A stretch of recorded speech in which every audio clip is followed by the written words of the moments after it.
Welcome back to the 127 Fit podcast. Today's guest is a fitness and nutrition coach. Today's guest is Josh Giambalvo. Josh, I want to welcome you to the 127 Fit podcast. Hey, thanks for having me. For sure, Josh. So we are just going to dive right into 4 questions that I like to call the warm-up questions, just to kind of get the conversational ball rolling, so to speak. The first question that I have for you is, how do you start your day? Do you have a specific routine or ritual you like to stick to on most mornings? Yeah, man, something new. I think, again, because I'm getting a little bit older, so I got a nice little morning routine going. Get up around 5:30 in the morning. I spend time doing a little steady state cardio in my garage, whether it be on a bike or rower. And from there, or while I'm doing that, actually, I usually read a little Bible study, worship music, and then maybe a little stretching after. And then I go to sauna and cold tub plunge. So I usually spend 20 or 30 minutes in a sauna, and then a little plunge in the cold tub, and that gets my day started. Excellent. So I wanna just touch on the cold plunge and the sauna specifically within that morning routine, Josh. What are some of the purposes or reasons behind you doing those 2 things specifically within that morning routine? Yeah, so those specifically, just done some research about helping the immune system, and also helping a little bit of recovery with your body as far as the hot cold, and then also just adaptation to hot and cold. So little bit of research as far as kind of what I thought it would do for my body, and I've seen a difference in how I respond later in the day, whether it be a cold day or a hot day.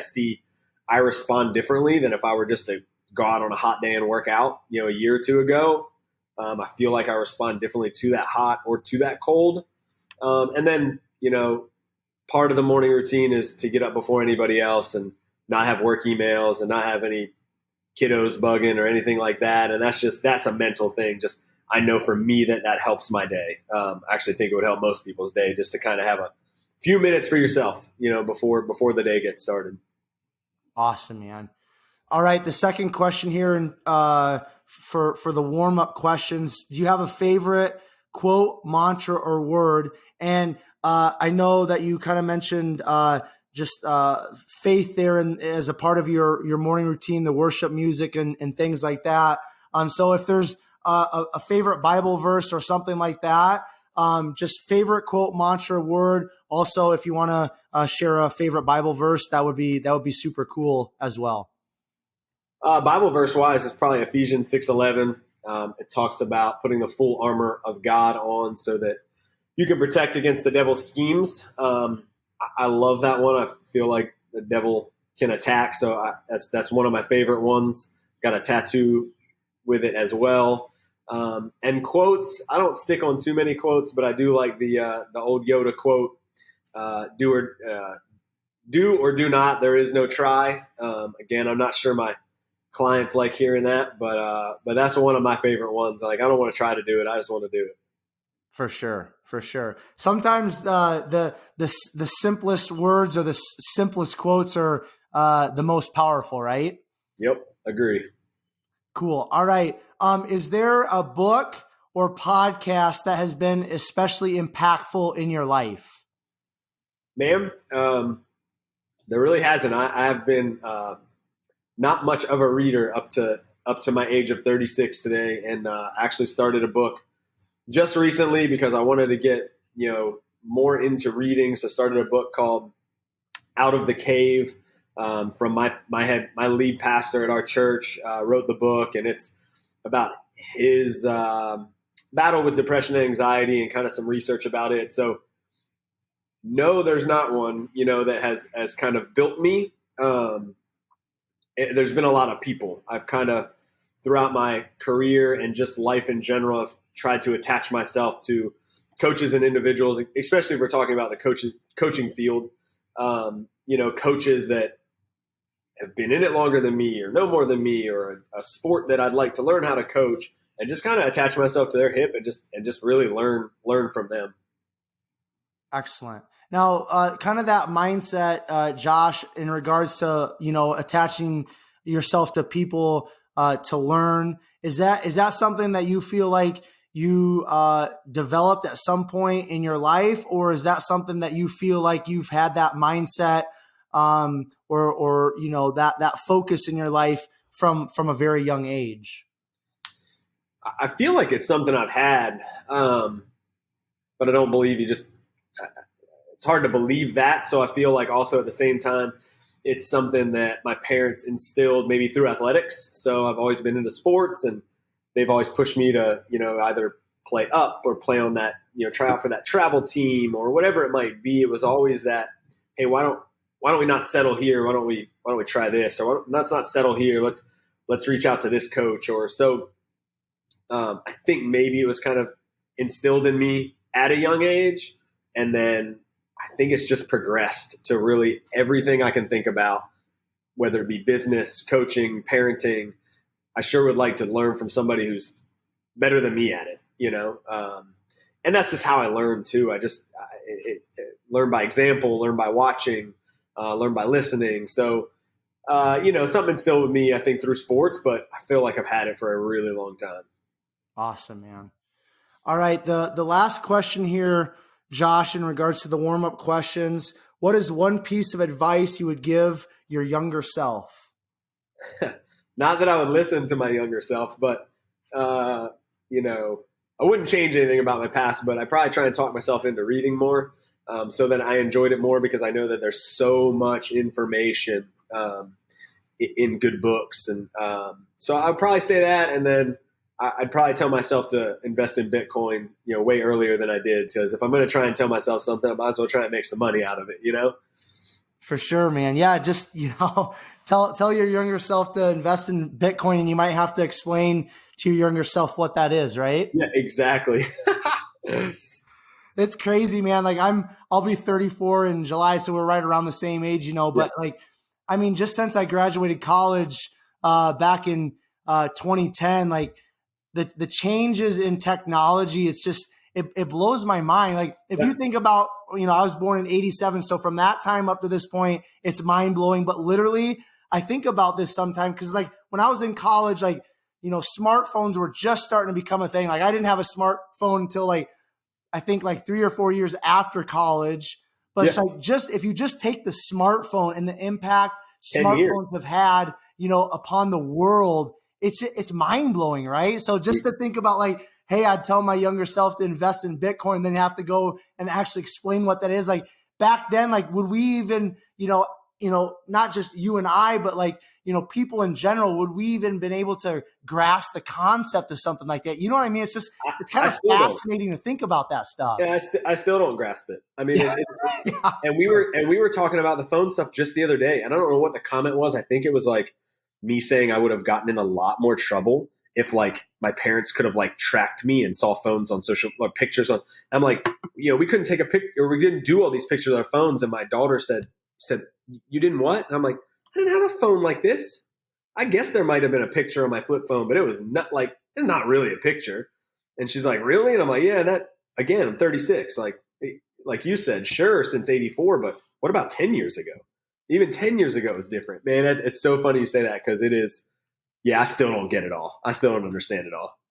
Yeah, no, I'm right with you, man. I with like social media and kind of some of the technology stuff, I know enough in regards to, kind of like my business and, the podcast stuff, but like it's changing so fast and there's so much. It's just like, dude, like you gotta draw the line somewhere, So, but yeah, it's crazy that you were just kind of talking about like, with the cell phones and all that, because like I've told numerous people, like if I had a smartphone when I was in high school, around that age, like I know it wouldn't have been good for me. You know what I mean? Like it just wouldn't have. So I'm like, I'm very thankful that I didn't, because like, man, what a crazy world these kids that are growing up now, like with all the technology and everything they literally have at their fingertips, like it can be a little bit overwhelming and scary to really think about it, right? Oh, it's very scary. I mean, none of my kids, well, my 19-year-old does. 11, I got a bunch of kids. None of them, they're having phones forever. Like I don't even ever want them to have a phone. Like you can have a phone, you move out. Because I agree with you. I think it's more like life is more difficult at that age with all of that temptation, man. Like it's crazy. Yeah, that's a whole podcast right there. That's for sure. And I don't want to spend too much time on that, but it's just kind of cool. And two dudes, like we're in our mid late 30s, like we're not even old, right? But it's just like, it's like, dude, like time flies so fast, technology advances so fast. It's just kind of wild to think about that stuff. But very wild. So talking, kind of about the younger years, that's kind of like where I want to transition now, Josh. I really always love and enjoy getting into the backstory of my guests, because who we are today is in large part of our childhood and the adults that were around us during those years. So if you don't mind sharing with myself and the 127 Fit podcast listeners, where did you grow up? Do you have any siblings? Just kind of paint the picture of those younger years for us, maybe up to high school, and then we'll transition from there. Yeah, so I was born in York, Pennsylvania. I spent the majority, spent really up through my high school years in York, Pennsylvania. Two awesome parents. They got divorced at a younger age. I'm gonna say younger age because I'm not old right now, but man, my brain doesn't work like it used to. So I can't remember the exact age, but there's a younger age when they divorced and got remarried. And I have a brother who's a couple years younger than me. I have a sister who's 18 years younger than me. And then I have some stepbrothers and stepsisters and, step parents, and I will call them co-parents. Again, much love for them and taking kids under their wings and loving them as their own and nothing bad as far as parenting through my childhood, man. I mean, blended family and not your perfect world scenario because they got divorced. But man, I don't think that changed me or developed. I developed in a different way because of that. But I think I did maybe dive into sports a little bit more because of that. So, looking back, I'm sure some of those times were stressful and struggles, and it is what it is. Everybody has those stresses and struggles. And, but man, through middle school, I played pretty much every sport they would let me play. I wrestled on the side just at like practice because I wasn't on the wrestling team. I ended up doing bench press competitions through my middle school and high school years. I ran track and field. I did some field. I high jumped, which is weird because I'm 5'7", but I don't know. I guess we didn't have a lot of high jumpers in my school. So I high jumped, ran the 400, played some volleyball. But my main sport was soccer. I picked up soccer when I was young. My dad actually coached me when I was young. And then that just was the thing that drove me. Got to we're in a bigger soccer area. So obviously, if you got listeners that are in certain areas, they're like, soccer. I'm currently in Tuscaloosa, Alabama, and pretty much it's football. Like University of Alabama, it's football. But big soccer area in Pennsylvania, New Jersey. So ended up kind of pushing other sports to the side and really focused on, making sure my grades in high school were good. And basically because I could play soccer. Like that's probably not why you should get good grades, but that's why I got good grades. So I'd make sure I stay on the team. And played freshman to senior year varsity soccer. Went to some state championships. Great coaches. Actually spoke with my soccer coach not long ago, man. Great brother combo, Eric and Jason. Great coaches that developed that team and really developed young men. And but that's it, man. I mean, outside of soccer, for me, it was be outside. So outside of once I kind of transitioned to playing one sport, I played a lot in the backyard, and I played a lot of, I tried snowboarding and I surfed and I skateboarded and inline. I mean, it was just one of those things where my kids are that way right now, which is awesome, but there's a lot of kids that aren't that way. And I think that's missing a little bit, but man, it was just outside. It was camping. It was building ramps for your freaking BMX bike. And I don't know how many times I ended up in the ER, but it was a few times, or bloody or beat up, but not a crazy middle school, high school. I feel like a pretty average story when it comes to like the growing up. Nothing crazy traumatic. Good people in my life. Enjoyed playing sports. Miss a little bit of that sport life because Because if I go play a soccer game right now, I'll probably not be able to walk for a couple of days because it's just a whole different animal. But that's really, my high school year. I mean, up through high school, I'm gonna say kind of normal jock life.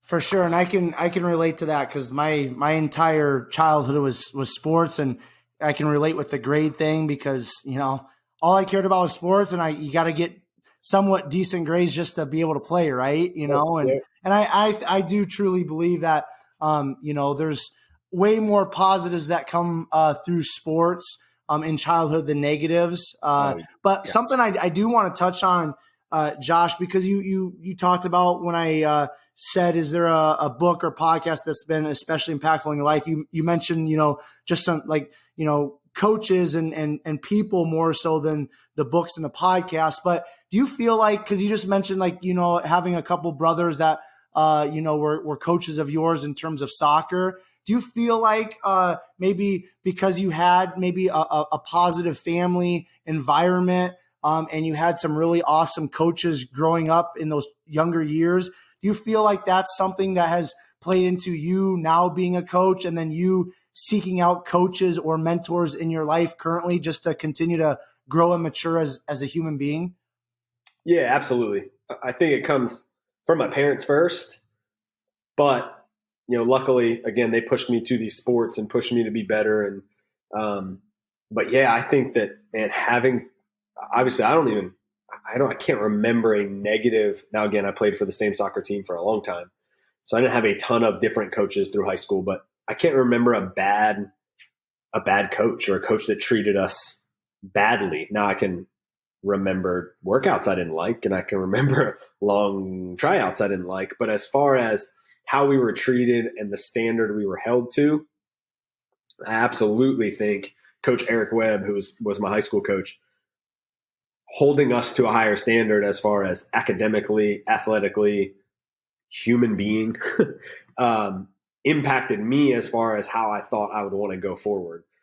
Do I coach because he coached me? Who knows? But I've been around so many coaches that, yeah, I think that, having family that kind of like has a coaching mentality and then being around positive coaches absolutely shined a light on like just coaching. And I don't have to be, I kind of feel like a coach no matter what, like whether it's my kids and it's not a sport, like I'm coaching them through an life circumstance or a whatever. Like I feel like I'm kind of I have that coach mentality, whether I'm at work coaching or I'm not coaching, which again can I'm sure be annoying to some people, but that is what it is. But yeah, I think when you have positive experiences in sports, it absolutely carries over. But it has to be positive. And I don't think there's a ton of negative out there. Kind of like you said, I think the negative things that happen in sports come from a coach. If you have a bad coach, not like technically taught you the baseball swing wrong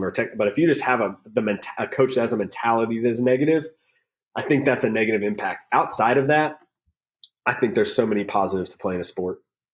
I think commitment. I think just simply a time commitment. Like you're going to go to practice and games. And you're going to be on time. You're going to work hard. Like just that alone, I think is huge. For sure.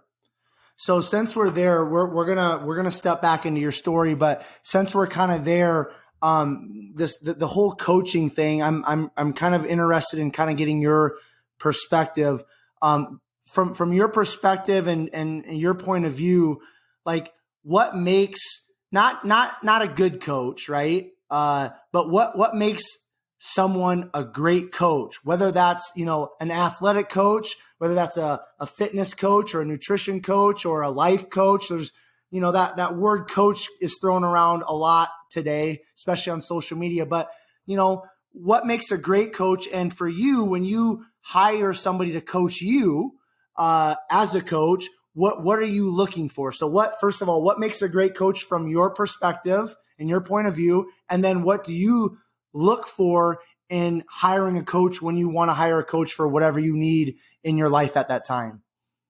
Yeah, I think it is a couple of different things. I think it is knowledge. I think it is adaptability. And I think it is relational. I think it's almost like parenting. I don't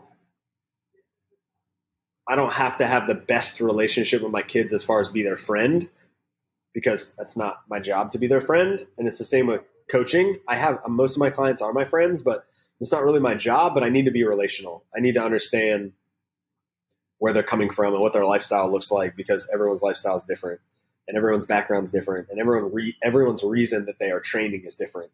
So you take that relationally, but then you move backwards to adaptability. Like, I have to be able to adapt to, you know, a guy I'm working with who wants to try out for the Olympics in a sport versus a 55-year-old who's never worked out before versus a younger person that's obese and has had just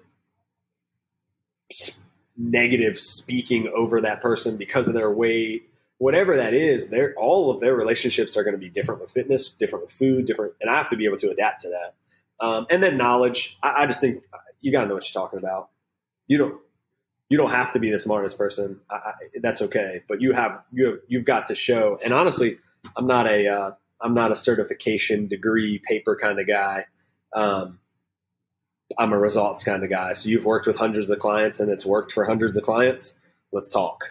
And then typically, because I'm in the field, I'll ask some questions. And if I get the right answer, and sometimes I want the right answer, and sometimes I want, you know what? I don't know, but I'm going to go find out, because I don't think you need to know everything. I just think you need to be able to adapt to figure it out.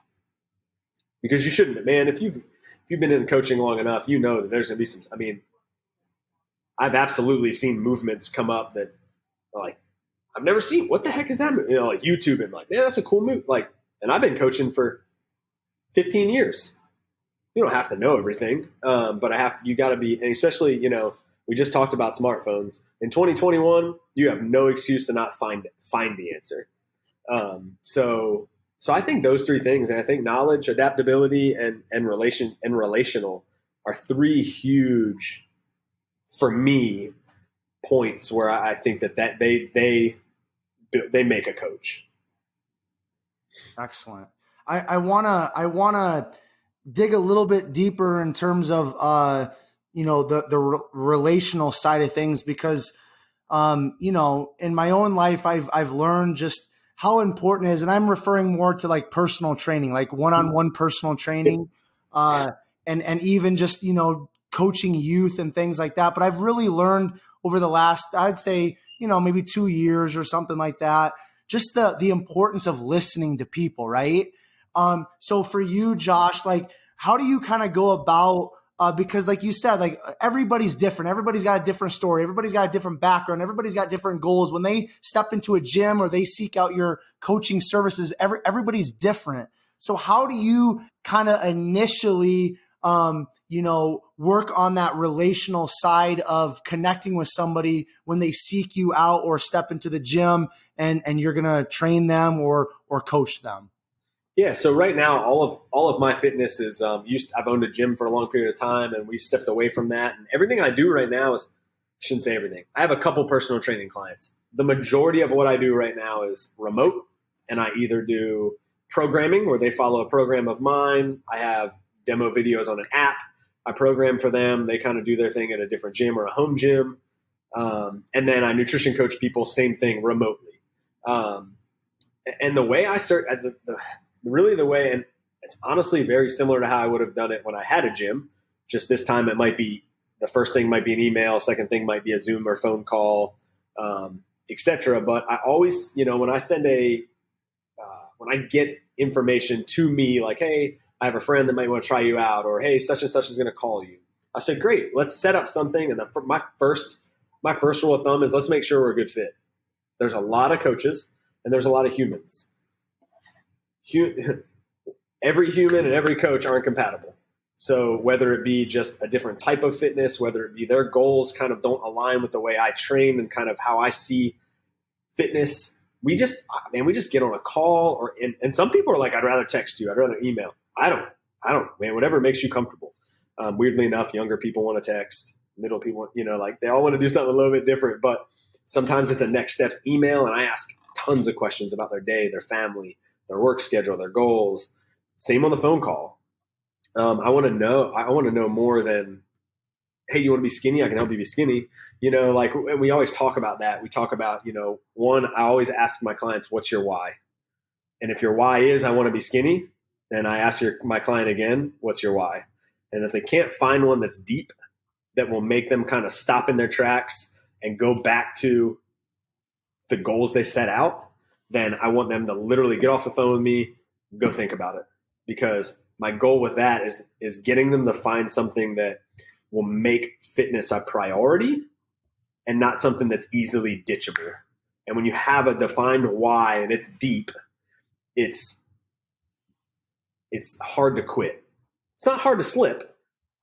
You can still slip and you can take a week off and oh man, I ate junky. But I think when you have a defined why that is a little bit rooted in something deeper in your soul, it's easy to make it a commitment. And then from that why, that's usually what gets us talking, because maybe it's something about their kids. Maybe it's something about the words they were spoken over them when they were younger, about not being athletic, about being, overweight, whatever it might be. Then we get to start having conversations.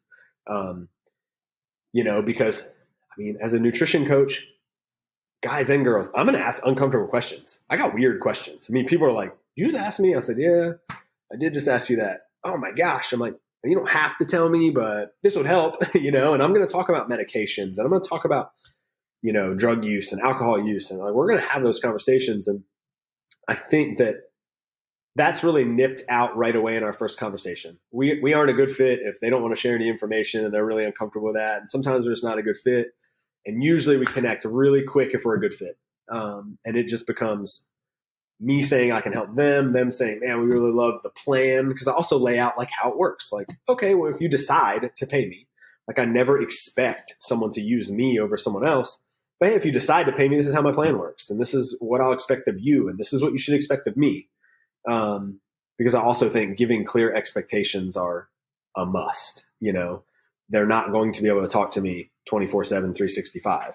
I'm pretty accessible, just not 24/7, 365, but if you lay that out there, they get that. They don't want me to talk to them when I get up in the morning to do my sauna, most people are sleeping. They don't want me to text their information for their workout when I get up. Just like I probably, my younger clients that are still awake at 11 o'clock at night, I don't want them to text me about their workout questions at 11 o'clock at night because I'm getting up at 5 o'clock in the morning. So as long as you manage those expectations, it ends up being a pretty cool relationship. Love it, man. That's very thorough, and I appreciate you touching on that. So let's step back into your story a little bit, Josh. So we kind of just you mentioned the sports and all that stuff. So what happened then, or what did those first few years post high school look like for you? Did you go off to college? What happened after you graduated high school? And just touch on maybe your mindset in regards to maybe like your senior year in high school. Were you planning on going to college? Did you want to go on and study something? Just kind of touch on the mindset before you graduated, and then what happened in those early years post high school. Man, I had no idea what I wanted to do. I think a lot of people say that. I hope a lot of people say that. Yeah, I had no idea what I wanted to do. I had gotten a job a year prior working the summers in Ocean City, Maryland. So working on the Ocean City Beach Patrol, so a lifeguard on the beach in Ocean City, Maryland, super busy, touristy beach. I knew I wanted to do that because partly what 18-year-old dude doesn't want to go hang out at the beach all summer. So, and it was a great job. You got paid well. Crazy enough, that's what I did for the next 6 years. I would go to college, and I'll air quote the going to college because I would go a semester, take a semester off, go a semester, take a semester off. I had no interest in really being in college, but that's what everybody told me I needed to do. So I started college. I finished about half of college, year and a half, 2 years of college in those 6 years. But I spent a lot of my summers working on Ocean City Beach Patrol. And looking back, I actually learned a ton there. I had a crew chief was just my boss, and then became a sergeant who still my boss. And he, his name was Ryan Cowder, and he taught me a whole heck about life, man. And he was similar to that coach I had in high school, just a guy that held me to a higher standard. taught me how to be a little, did a little bit of teaching how to be a man, and just showed me love and kept me accountable, and spent years with him. Still great friends with him. When I visit Maryland this summer, we'll all get together with his family and kids, and so didn't finish college. Spent 6 years on the beach patrol. Ended up moving to following a girl to Alabama. It is not my wife. Dated a girl for like a couple weeks after I got to Alabama. You know how that is, like, guy following a girl, and then man had kids, and just I was working all kinds of crazy jobs. I was like serving tables, doing personal training, really like not much of a direction, man, at all. Like, I loved fitness and I loved personal training, but I really didn't have much of a direction. And then kind of found CrossFit, and then like fell in love with it and fell out of love with it all in like a couple year period. Like, fell in love with it, opened a CrossFit gym.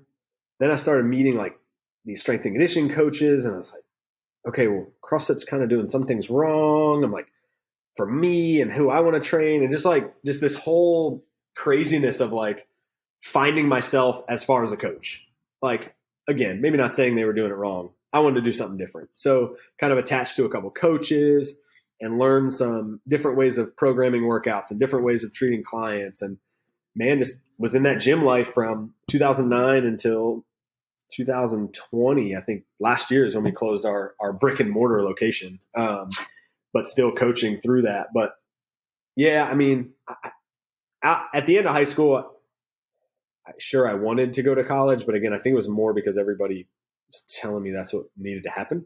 And again, you fast forward, and we own a fast casual restaurant. We do a coaching business that is pretty successful right now. Do some have a marketing business on the side. I don't have a degree. It's maybe part of the reason that I don't ask any coaches or nutrition people or people I work with as far as fitness or nutrition coaches what their degree is. I look at other things, and maybe that's part of it, because I don't have a degree. I don't have a bunch of paperwork per se. But a crazy path, man. Like, that's where I probably grew up a lot, between beach patrol and now.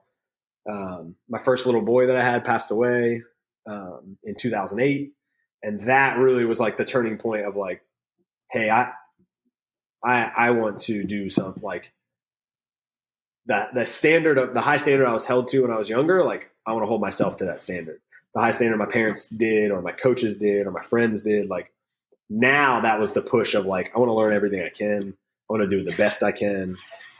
Because I think those years right there were just like, those were defining years of like, how will this go? Is this going to go backwards or forwards? Because I don't think it was going to stay in one place. It was either going to go really bad or really good, or do both. It probably went a little bad and then a little good. So, but a crazy, crazy years, man. Between, again, we could talk for crazy years, and we've been in fostering now. We've got 5 kids now. Like, it's just a crazy story.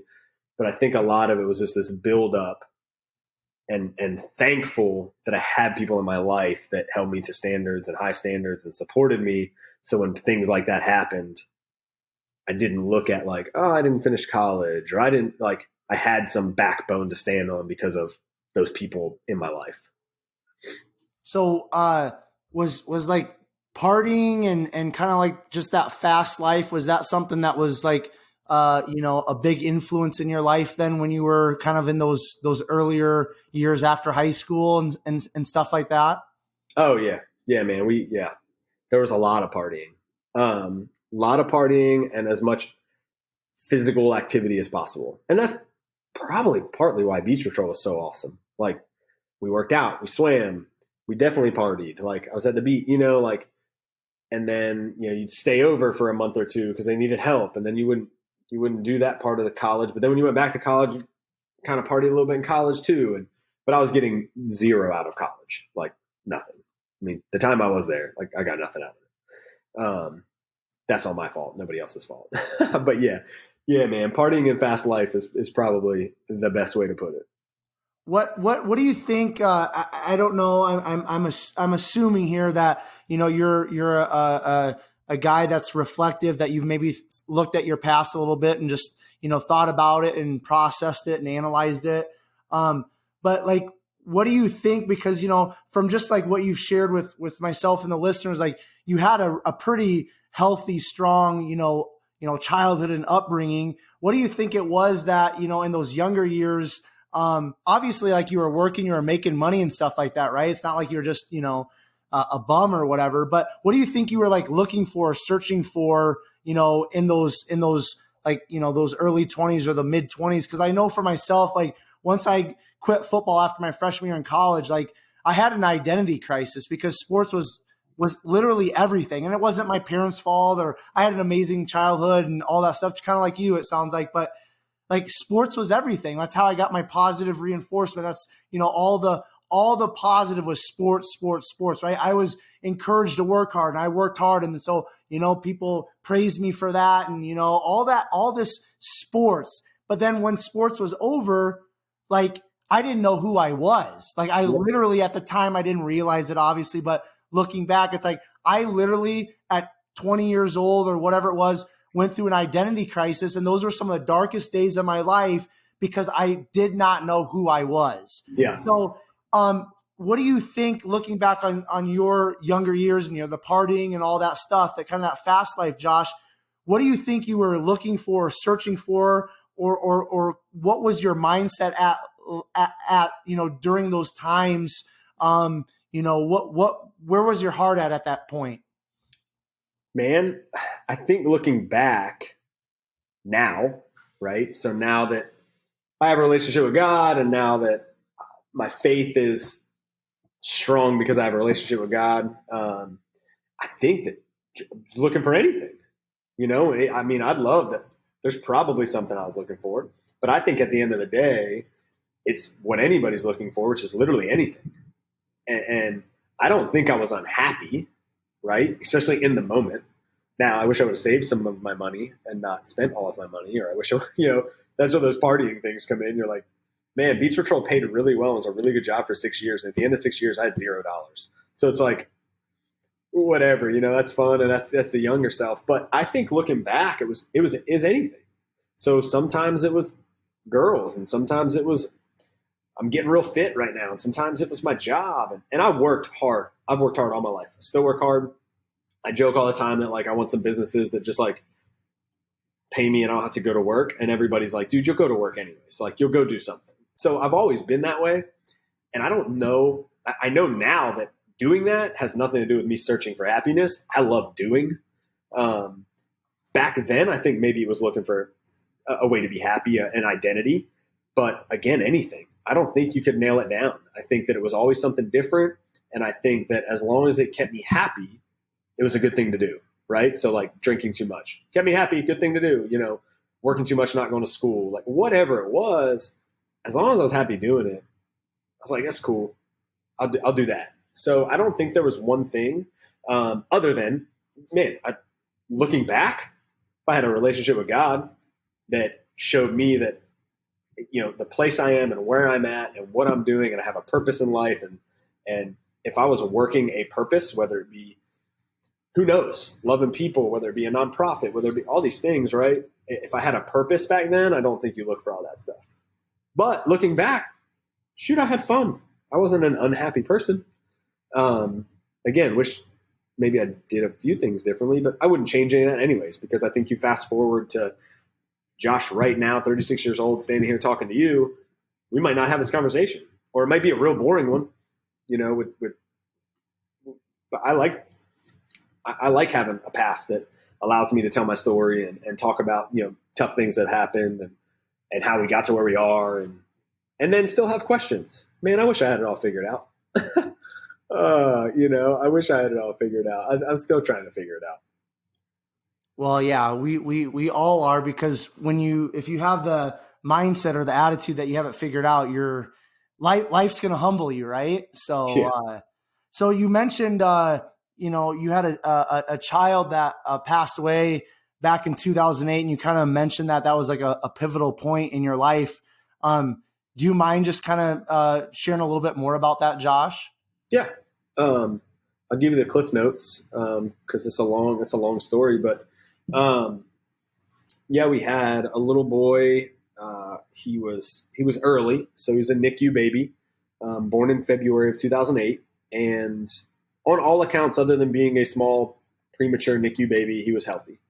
We were waiting for weight gain, probably 2 months going to be in the NICU, and he got a disease called NEC, which is necrotizing enterocolitis. Had to get flown, and this was 25 days in, had to get flown to Children's Hospital about 45 minutes from us, and they had to pull out some intestine because it's when the bowel perforates and a whole bunch of stuff goes in the bowel, and they pull the intestines out, antibiotics, big surgery, and then wait, and see if the infection comes back. Infection came back, passed away when he was 26 days old at Children's, and this is a baby that we had fed and held, and we're really just kind of waiting on him to come home. So it was something I never wish on my worst enemy. I talk to people now, and we have a nonprofit in his name, and I talk to people that have gone through those issues, and I don't have anything good for them to say. Like, hopefully you have a relationship with God, which gives you the hope to understand that you'll see him one day, and the hope that maybe there's a plan, and not maybe, that God has a plan, and you just might not see it yet. But I never really have any good news because it'll floor you. I don't think there's maybe been one or two things that have kicked me down as hard as that kicked me down. So that was a tough spot, and went backwards for a while. Went back to, quote, the high school days. I went back to partying and trying to find some things because I was just ticked off. There was not a relationship with God there at that point. Wasn't a lot of friends that, there was a couple really good ones. This is probably why I'm still alive, but, crazy time to kind of go through and look back on now. And positive things have happened from it. We got a nonprofit in his name. He is not forgotten. Just did a podcast a couple of weeks ago about him and my story of faith through him. And again, the nonprofit and the people we've met through it. It's been crazy to see the impact he's had, even though he's here for a month. Wild, gut wrenching, crappy times. But looking back, it's defined kind of who I am and how I father, and definitely has defined how I father. I definitely parent. There's no way I would have parented the same way as I parent now. No way. I appreciate you just touching on that a little bit, Josh. So you've mentioned God several times. You mentioned within your morning routine, there's, some worship music and things like that. So where did the faith come into play in terms of when did you surrender your life to Jesus and, begin that walk with God? And I'm also kind of curious, in childhood, were you exposed to church? Were you exposed to Christianity? Because, a lot of people, including myself, grew up going to church, heard about Jesus, heard all the Bible stuff and the stories. Yeah. But then we start partying and we walk away from God, or we don't have a personal relationship with God. And then we at some point come back. So first of all, were you exposed to Christianity and God, faith, all of that stuff when you were younger? And then just kind of when did that faith become real for you in your life? Yeah, man. You kind of touched it right there about, what kind of seems to be what happens a lot in the younger years. Absolutely was taken to church when I was younger. Absolutely was shown faith and Bible studies and sermons, and went to church and heard about God and believed in God, believed in this thing, right? That's bigger than us. But not a personal relationship. So you said both of those when you asked that question. I probably got in trouble in my last podcast, air quoting Christians. Sure, I was around a lot of Christians, but air quote Christians, Sunday Christians, and learning that that's not really what it's about. Is kind of crazy to look back at, because then you go, oh yeah, sure, I was around Christians, but they weren't living out a personal relationship with God. One, they didn't have a personal relationship with God, I don't think, some of them, and they weren't living it out. So it's very hard to be around them and really talk about Christianity and that relationship. And again, none of it bad from my parents, none of it bad from, the church I went to. A lot of it probably was closed-minded and closed-hearted on my side as a younger kid who didn't want to go to church, probably wanted to be out with my friends. As far as when I gave my life to Jesus, I don't remember the date. I know when we were at a concert, and it was, and I almost said Need to Breathe because we've seen them 100 times, and that's not who it was. And my wife's going to kill me for not knowing who it was. I'm going to come back to that.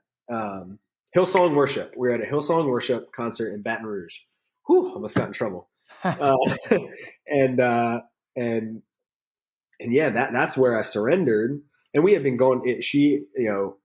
I'm divorced, and we are both remarried, and we started, going to church. And she actually drugged me to church because, again, there's a pretty big gap between Braden and wanting. We were doing nonprofit. We were doing a ton of work, loving people in Braden's name, my son's name, who passed. But I still wasn't still didn't have a relationship with God, and still was about that. So she got me back into church, but I do know I got baptized on 12, 13, 14. So December 13th of 2014, because that's when I got baptized and when I asked Sam to marry me. So thank goodness for picking an awesome date. It was 12, 13, 14, because this guy's brain is scattered. So that's freaking awesome because I can remember that. And then it just became this. It's just this building thing. So it's never this speed race I have to finish. It's not, it's literally a relationship. There are positive and negative things in relationships. There are times you're going to fail in relationships. There are arguments in real relationships. So it's the same way we have a relationship with God and a relationship with Jesus. I'm not in a race. I'm not trying to figure it all out. I'm no theologian. But I have some pretty cool stories that I always point to people and say, hey, let me just tell you a couple of things that have happened in my life and when they've happened and how they've happened. And you're either going to think, I did it, I'm really lucky, or there has to be a third thing. There has to be something else. I have just stories and stories and stories, especially through the Braden and the nonprofit and those things. That's how I kind of talk about God and talk about the Bible. For me, it's not Bible verses, and it's intimate stories that you kind of sit back and go, huh, that's, and again, a lot of people go, that's lucky. I choose to think it's not lucky or a coincidence, but man, just diving in and having a relationship and trying to do your best and falling on your face. I have a morning routine, and sometimes that morning routine, a couple of days on the bike, there isn't worship music. There isn't a book. There's freaking checking on emails and business stuff and that I shouldn't be doing on my morning routine, but this week I'm doing it, because I have to or whatever. But the cool thing about having that relationship with him is he's not turning away. So we get to come back the next day and try again. For sure. Well, so kind of at this Hillsong concert, what, where were you at in that life? And where were you at, at that point in your life? And what was that, kind of that, where were you at in your thoughts at that point? And what kind of what was it just that kind of gripped you and said, you know what, you talking to yourself, Josh, I need to give my life to Jesus. I need a relationship with God. What kind of just put you over the edge in a positive, in a good sense, to just say, you know what, I need God right now. I'm going to do this. Yeah. I think it was more just verbalizing a commitment, and out loud, raising a hand. I don't even 100% remember. I think it was a raise your hand. We're going to say a prayer under our breath, but it had been, again, like I said, Sam and I had been going to church. We were enough in a relationship that where we thought, shoot, we're both getting old. I got kids. We're not just dating. If we're dating to at some point get married. So we were going to church together. And I'll tell you what, man, Church of the Highlands, the church I go to, the pastors are unbelievable. The community is unbelievable. The people are unbelievable. So I had already kind of been like stepping towards, you know what I mean? Like toes in the water, just step down in the water, step down, and meeting people and diving into relationships and understanding some of the people at church might fail me because that's not why I'm at church. I'm at church for a relationship with God and to have an encounter with God. And I think it was,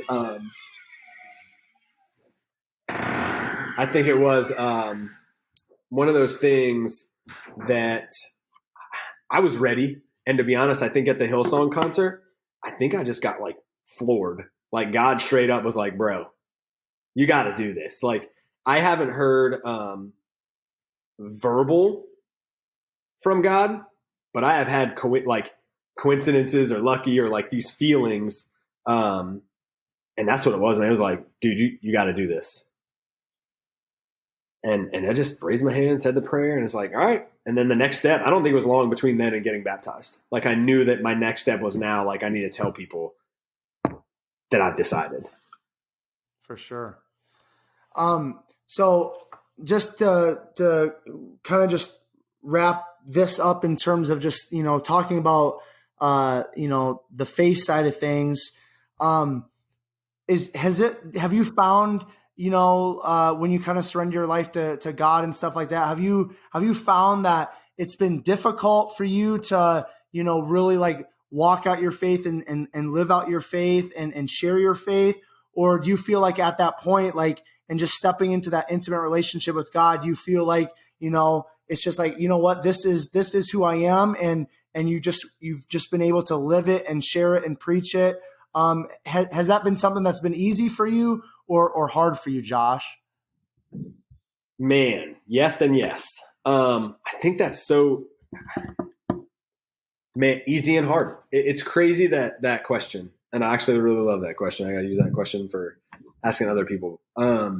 Because it's very easy to say, dude, I have a relationship with Jesus because it's true. So it's easy to say it.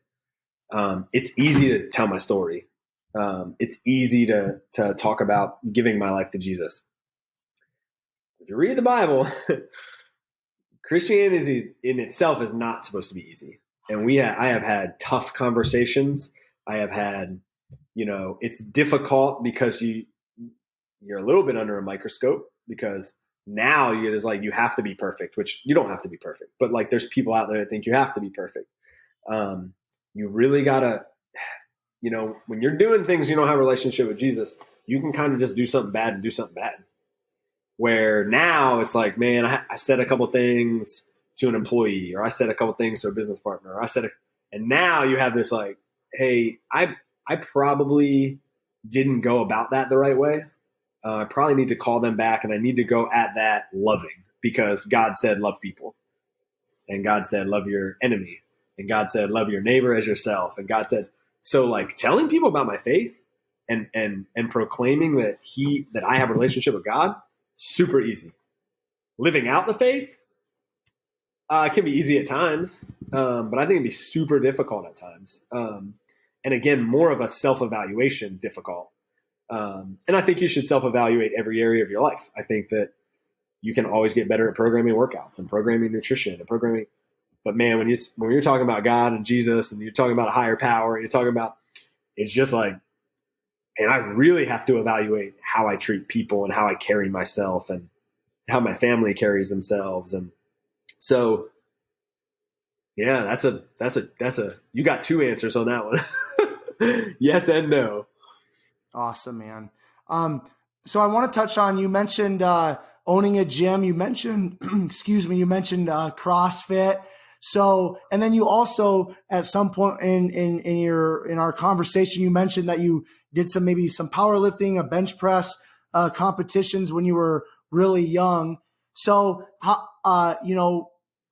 when did kind of the CrossFit stuff come to be? Why did that kind of catch your attention? And then just talk a little bit about owning the gym, maybe some lessons that you learned, because it sounds like you owned it for 10, 11 years.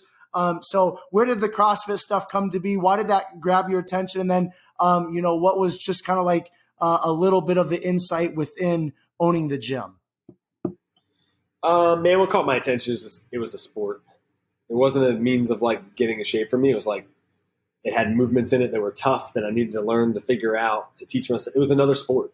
It was you kind of saying it earlier. It was like another identity to me. Like, holy heck, I can still compete and do some things. And then, to be honest, I had so many like crazy, hectic, odd end jobs. Like I was making a living, but I didn't have like a career. I was like, you know what, I could. In my town, there really isn't one of these. I'm like, I could open a gym and do this, and it went so quick, man, because it went from that to like changing the name and not being affiliated with CrossFit, but still doing similar stuff, but maybe trying to keep my athletes a little healthier and train a little bit different than they were training. But honestly, I just caught on fire with it because it was just something that was like hard. I still wanted to be an athlete. This was 2009 that this all came about, 2008, 2009. And that was 12 years ago, like I was 24. Still wanted to move and just like compete. So got into competing and doing stuff like that. And then just thought, again, coming from a fitness background, man, I could do fitness as a job.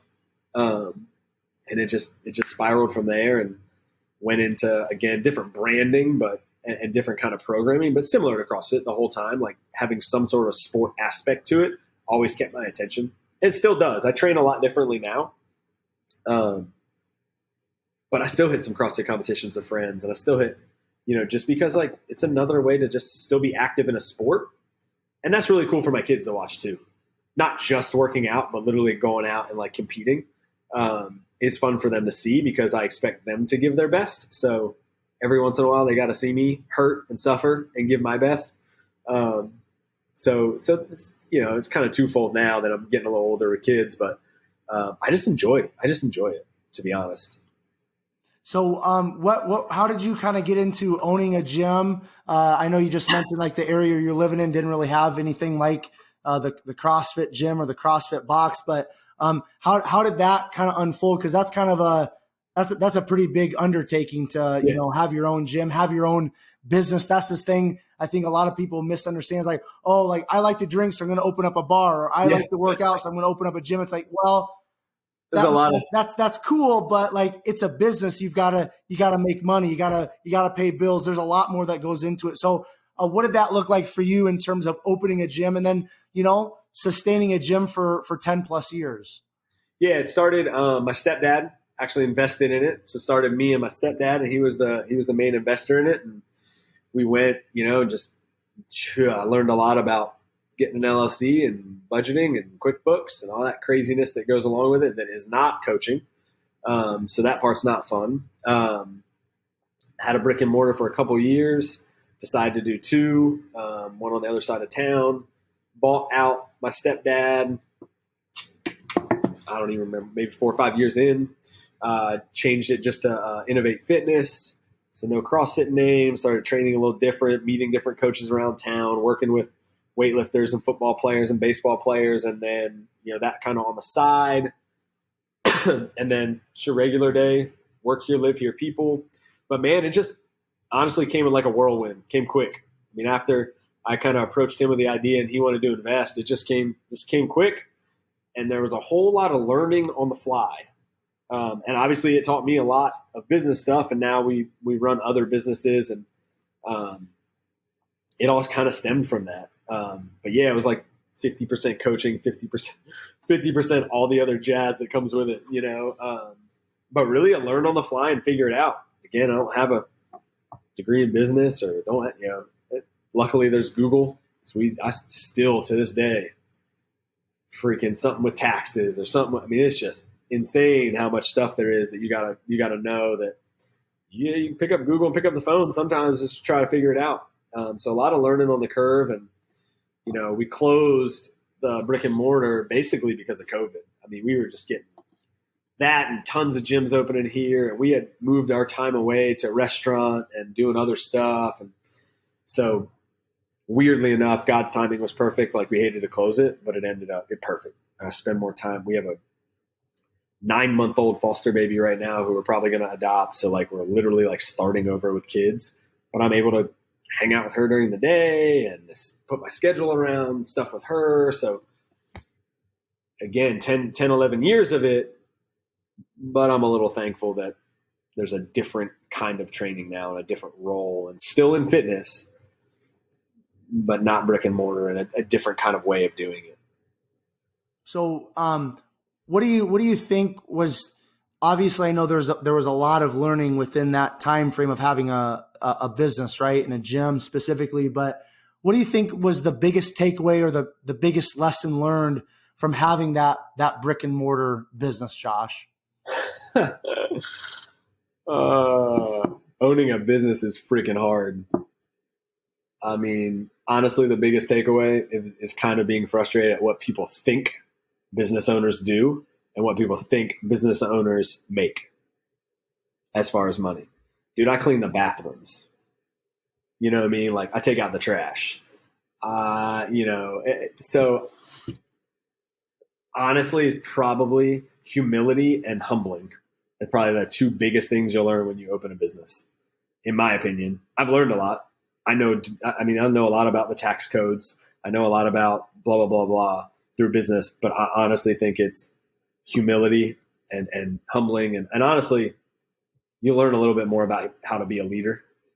I think when you have employees and run a business and you're kind of forced to lead by example pretty quickly if you want to be successful. Excellent. I think owning a business, at least for me, it makes you kind of grow up. It makes you really mature. You know what I mean? Kind of the responsibility, right? That's definitely something I found. So I want to touch on a few more things here, and we'll kind of head towards the finish line, Josh. So you've mentioned kind of like taking your coaching online. How have you been able? Because I know that's something that's pretty. If you want to use the word popular, it's something that we have more access to now because of the smartphones and all of that. But and you hear a lot about the online stuff. So how were you able to go from brick and mortar and to transition your coaching, your services to the online side of things? I think a lot of it was timing, man. With COVID, people were starting to get home gym equipment, and gyms were shutting down and then reopening, and then shutting down and reopening. So you had a much bigger handful of people that had a home gym, and then just the timing that our lease ended up, and we were struggling because of the COVID and all this stuff. Like, hey, we're going to close our doors, but I also have a membership base locally that some of them have garage gyms and want to do it, or some of them might go to Crunch Fitness later, but they really love my programming because they've been with me for a long time. So it started with like 8 or 10 of them. And then it was like, hey, it took a second to kind of figure out it's different. It's much different. But how do I program? What app do I use? And how do I demonstrate videos? And how does this not take all my time on my phone? And how am I don't want to be on my phone 24 hours a day. So it took me some time learning, but then I started just talking about it. Just showing movements on Instagram and talking about it. And I had done nutrition clients for a long time. So that just kind of fit in there. And I just developed a better program and process for it. But it's really just God's timing on the fact that, again, people were kind of, hey, I've been training at home for a month anyways, and I don't know what the heck to do. I'm just in here running around. So it kind of just went from there and gave me some clients right away while I had a learning curve. And then after that learning curve was over, I was like, hey, I think we can do this. I think we can get a bunch of clients, and do it this way and let them program here as long as they fit, with this program and they fit with that program. And again, with all the technology, I just think really it was just the timing, the right time to swap over. And I think you're going to see more of it. I don't think the gyms are dying thing. Like, I just think you're going to see more remote programming or remote coaching. I use a remote, my gym or my coach coaches me remotely. I follow his program. So like, I don't know. I think it was kind of the shoe fit kind of scenario. So on your Instagram bio, you have something about flexible nutrition. Yeah. So can you explain what flexible nutrition is, and how do you incorporate that in with your nutrition coaching? Yeah. So really, really all that means to me is all my clients that work with me for 12 weeks at minimum on nutrition. And the goal is maybe to start off kind of hard and maybe to say, hey, I really want you to eat these specific foods for the first 30 days. And I want you to get away from these supplements. And I want you to get away. And we might go really kind of stringent for even 2 weeks if it's only 2 weeks. But then the goal is to teach them what is in foods and them to read packages and me not to say you can never have a tortilla. You can never have a piece of cake. You can never have, like, me not to say that, me to teach them, hey, you're building your own meals and you're learning quality proteins and quality carbs. So you're going to have to put it together for yourself. But if you have a girls' night tonight and you're going out for tacos and a margarita, I want you to have tacos and a margarita. And here's how I'm going to teach you how to make sure you can plan around that. Now, we can't have pizza every night. I can't have tacos and margaritas every night. So it's flexible, but it's not, we're not going to break it. And my goal is just to teach them so that, honestly, I don't want them to use me after 3 months. They a lot of times they'll come back and they'll hit a month with me or something to kind of get back in the routine if they've kind of fallen off the routine. But I want to teach them enough about you can be fit and healthy without, I think people think to be fit and healthy, you skip everything that life has to offer. And I'm like, you don't have to skip everything that life has to offer. I do all of my eating. Shoot, I do half my eating at a freaking baseball park, So I got to prep some food sometimes, but that doesn't mean I never have a burger from the concession stand, a hot dog from the concession stand. It doesn't mean I never have it. But if I live at the ballpark every day, that means sometimes I'm going to have to cook. I'm going to have to take my meals with me, and I'm going to have to suffer through that. So the goal being flexible is just to teach them that, like, that's just life. Like, you can enjoy life and still have a healthy life, a healthy lifestyle. So your Instagram handle is what if coach. So what is that alluding to, or what does that mean to you specifically? We were Innovate Fitness for a long period of time, and a lot of things we used to do is we had an if that was the logo, like Innovate Fitness was IF, and the company name I have changed it to What If Movement is kind of my company name now, and we just the mantra of, like, what if, like, yeah, I know that you say you can't afford it, but what if you realigned your priorities and you could actually afford this? Or I know you say, this, but what if this became a priority on top of it and you gave yourself 30 minutes a day? I know you think you need to work out for 2 hours, but what if we just worked out for 30 minutes? It's just been this thing for me that was like, it's almost the quote, like, don't just try it. Like, let's just do it. What if you just did it? And I don't want to speak for everyone, but 9 times out of 10, I don't have time, I can't afford it, it's nothing other than a priority shift. That's it. Most, and again, I say this, most people financially struggle, and I am all for helping people. So if they financially struggle, I'd love to help them. But majority of it is you financially struggle, but you eat out 7 days a week. I can probably charge you my nutrition and save you money all at the same time, because I don't want you to go eat out. I want you to prep your food, and it's not that expensive. You know what I mean? Like, these little things.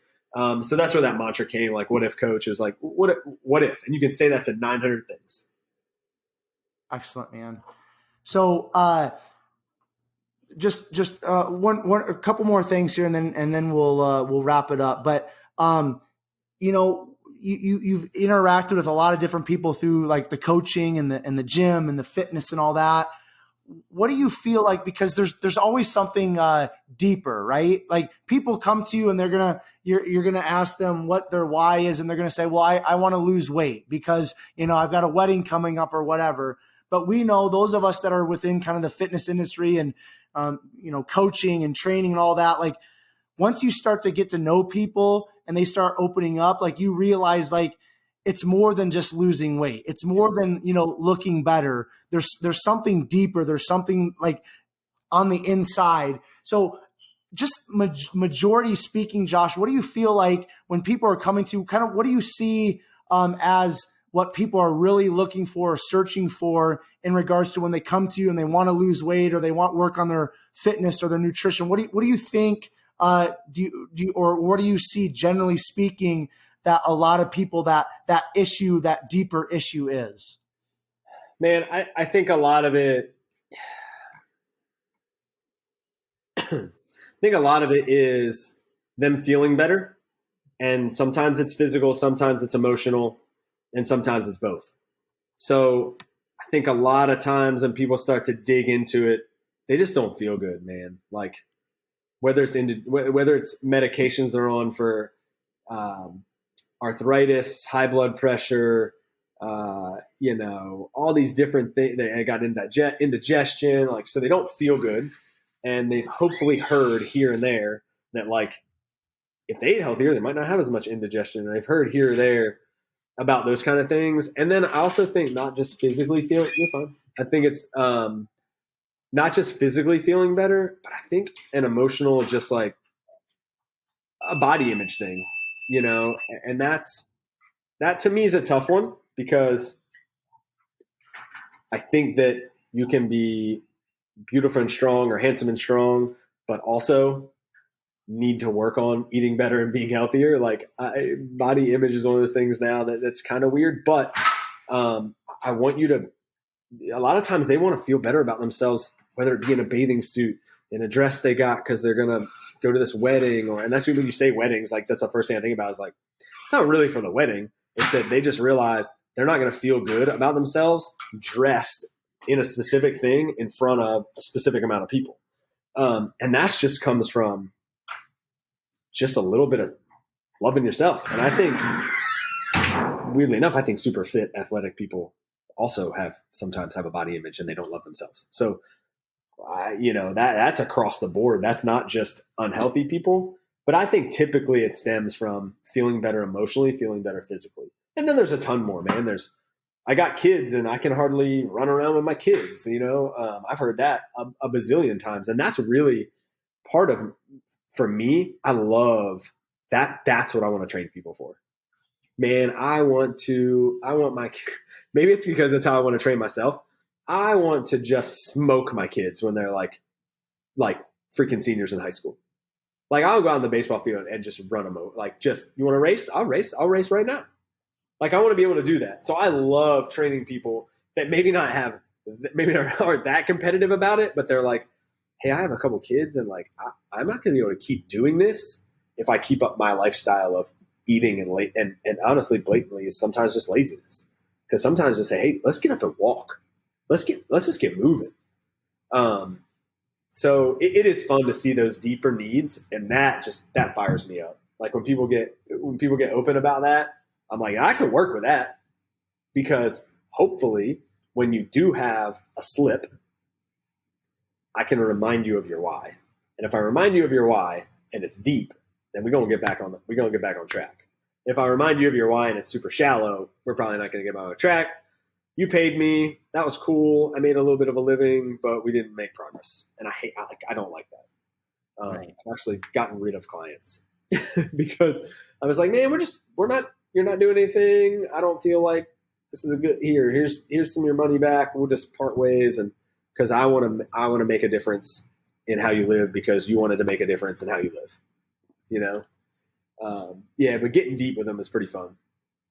Absolutely, man. That's one of the things that sets my soul on fire, is just going deep with people, having deep conversation, and just getting past all that surface level stuff, right? Because that's boring, and that's kind of what everybody wants to talk about, or where everybody wants to stay. Yeah. All right, and everybody has the same surface level stuff. I feel like everybody has that. Like when I talk about having a stressful day at work, like, bro, everybody has a stressful day at work, whether you love your job or don't love your job.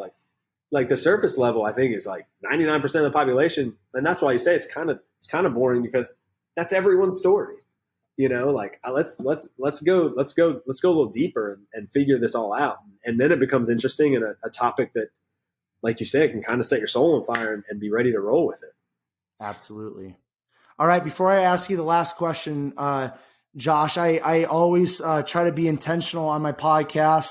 To, just ask people, if they're married, if they have kids, usually, a significant other or the kids, the kind of the family stuff is a big part of my guests, lives. So I always want to be intentional about asking them about their wife or husband, significant other, their kids. So just tell me, obviously, I know family is a huge part of your life because you've brought up your kids a lot. You mentioned your wife, Sam, numerous times. So, but just in terms of family, like what does Sam mean to you? What do your kids mean to you? What is kind of like just the experience of being a dad? What does that mean to you? And what has maybe that taught you? Dang, man, you're gonna get me all emotional. Man, Sam is great. Sam is, when we talk about it, I think the easiest way to put it is just Sam and I are just on the same team. Man, she's got my back, I got her back. We have arguments, we got great times, we got tough times, but man, we ain't going nowhere. She's got my back, I've got her back. We parent similar. She's into fitness. She coaches. She actually is a fitness coach and been a nurse for 18, 19 years. But man, she's got the whole family's back. She's a great mom. She's awesome. We would be in a heckload of trouble if she wasn't around. And then the kids, man, I mean, you kind of heard my past and losing one will give you perspective in how you see the others. So that doesn't mean that I'm leaving in 30 minutes to drive an hour to go to another baseball game that I've been at every single night this week in the rain. Like there's some times where like, man, baseball season needs to be over. But at the same time, like I love it.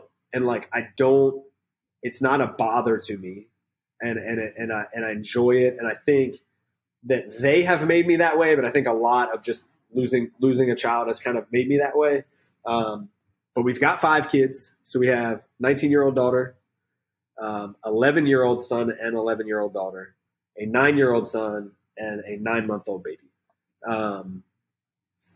All three girls, the 19-year-old girl and the 11-year-old girl are about to be adopted. So they are foster children, but they aren't foster children because they're my kids. So we don't look at them any different. And then the 9-month-old, we got a call when she was a week old about picking her up at the hospital. And I have a feeling that the rest is going to be history because I think she's going to be ours forever. And we're going to adopt and we're going to go from a family with 2 boys to 2 boys and 3 girls. So those listening that pray could definitely pray for me because I went from no daughters to 3 daughters really quickly. But man, I love them all. And they all have so many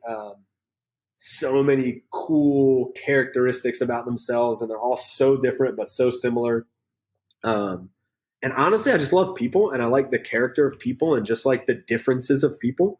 I kind of pride myself on just like, I just love different people, different races, ethnicities. I just love learning about people. So that in itself with like tiny humans, like running around is like just fun to see their character and how that develops. And man, it's the coolest job in the world. It's the most tiring job in the world, but it's the coolest job in the world. Excellent, man. All right. So I'm gonna ask you your question that you ask your incoming potential clients to kind of just wrap up this conversation. So Josh, what's your why? What's my why? My why is because of my faith. I have the hope and the knowledge that Braden, so my son, along with other people that I've lost, are looking down. And I just want to make him proud.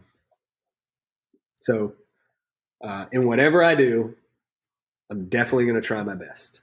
And I will fall on my face, but that will not define me or think that they are defining me on that. But man, I'm going to try. I'm going to try hard at whatever I do because that's what I'm going to ask of my family. So that's just the way I want to be seen. I just want to be seen as someone who went all in and all out. Beautiful.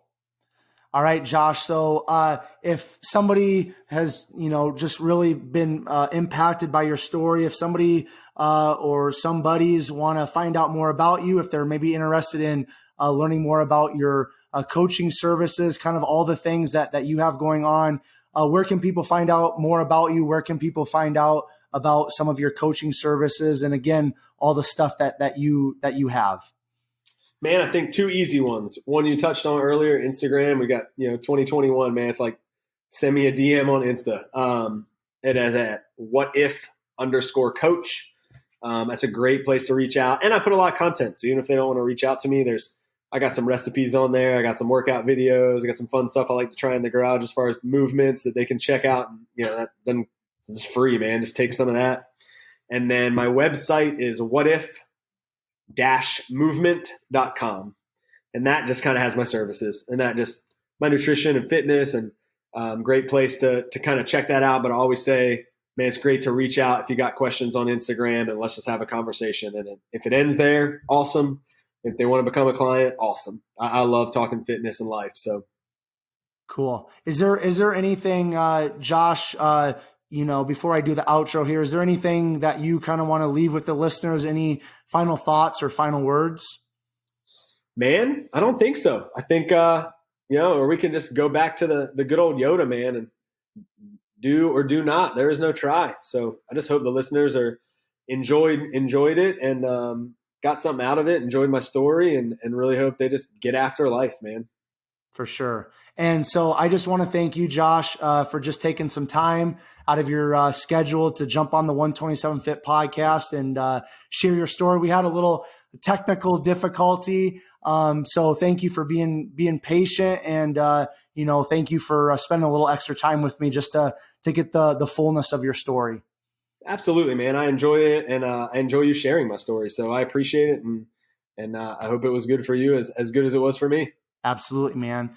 So 127 Fit podcast listeners, I just want to thank you so very much for your listening ears. They're always greatly appreciated. If you would like to find out more about the guests that I'm bringing onto the podcast, or if you'd like to find out more about myself personally, you can find all of that information on Instagram at 127 Fit.